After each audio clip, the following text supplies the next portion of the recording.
When most people think about Social Security, they see it as a fixed number. They picture a statement that shows up in the mail and assume there's nothing they can do about it. But here's the truth.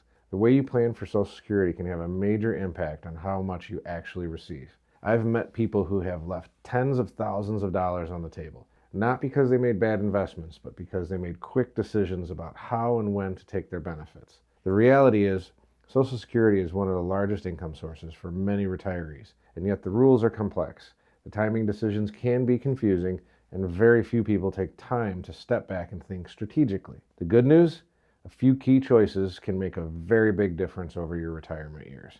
Today, I'm going to walk you through 4 practical, simple ways to increase your Social Security benefit so you can make more confident decisions about one of your most important retirement income streams. Hi, I'm Andrew Palomo, certified financial planner and owner of Pillar Financial Advisors.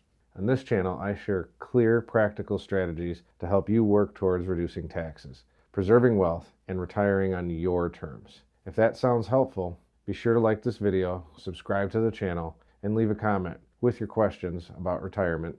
And if you'd like to connect, we can book a time using the link in the description below. Now, let's break this down step by step so you can see exactly how these strategies can apply to your situation. Strategy number 1. Understand your full retirement age, and don't rush. Your full retirement age, also known as FRA, is the age when you're entitled to receive the full Social Security benefit. For most people today, that age falls somewhere between 66 and 67, depending on the year you were born. Here's where timing becomes so important. If you claim benefits early, as soon as age 62, your monthly check could be permanently reduced by 25 to 30%.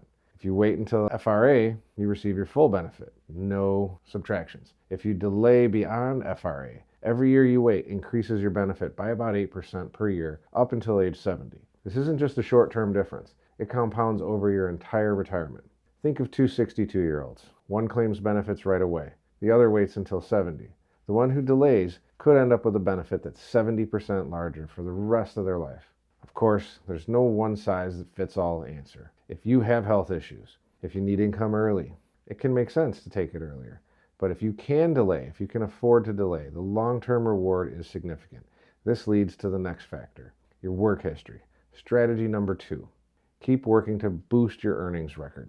Your Social Security benefit is calculated using your highest 35 years of earnings, adjusted for inflation. If you don't have 35 years worth of work history, the missing years count as zeros, which pull your average down. Even if you already have 35 years, higher earnings late in your career can replace earlier years with lower income. For example, let's say in your 20s you made $20,000 a year, but in your 50s you're earning $120,000. Working a few extra years at this higher income can push those early low-income years off your record, raising the overall benefit calculation. This is why for many people, working even 1 or 2 extra years can have a measurable impact on their Social Security. And it's not just about the money. Continuing to work can also give you more time to save and reduce the number of years that you're going to be drawing from your portfolio. Strategy number 3, be strategic about spousal and survivor benefits. If you're married, divorced, or widowed, there are benefits that extend beyond your own work record. Here's how these can work. Spousal benefits. If your spouse has a higher Social Security benefit, you may be eligible to claim up to 50% of their benefit at full retirement age. This is especially helpful if you stayed home to raise children or if you had a lower lifetime income. Divorce. If you're a divorced spouse and you were married for 10 years or more and have been divorced for at least 2 years and haven't remarried, you may still qualify for spousal benefits based on your ex-spouse's record. Survivor benefits.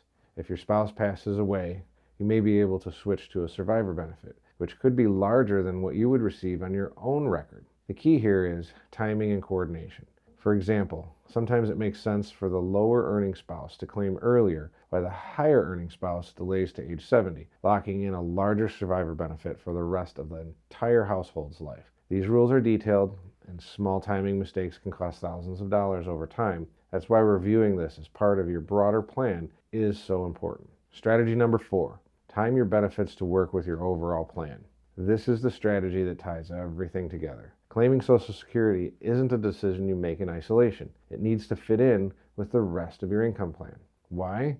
Because the timing of Social Security can influence your taxes, your investment withdrawals, and even the sustainability of your portfolio. Give you a quick example. If you claim early while also pulling money from IRAs and 401ks, you might end up in a higher tax bracket. Delaying benefits could allow you to live off savings for a few years, giving you a larger Social Security check later, and potentially opening a window to do Roth conversions at a lower tax rate. In some cases, starting Social Security earlier can reduce the need to sell investments in a down market, helping preserve your portfolio. This is why there's no simple rule like always delay or always start early. The right timing depends on your total financial picture, your savings, your health, your tax situation, and income needs. Bottom line here is the Social Security is a critical piece of a bigger retirement income puzzle. Aligning it with your broader plan can make every dollar you receive work harder for you. As you can see, these decisions are not random, they're strategic. The more intentional you are about Social Security, the more control you have over your income during retirement. So let's step back for a moment. When you think about Social Security, it's easy to assume the system will just take care of itself, that what you see on your statement is what you'll get.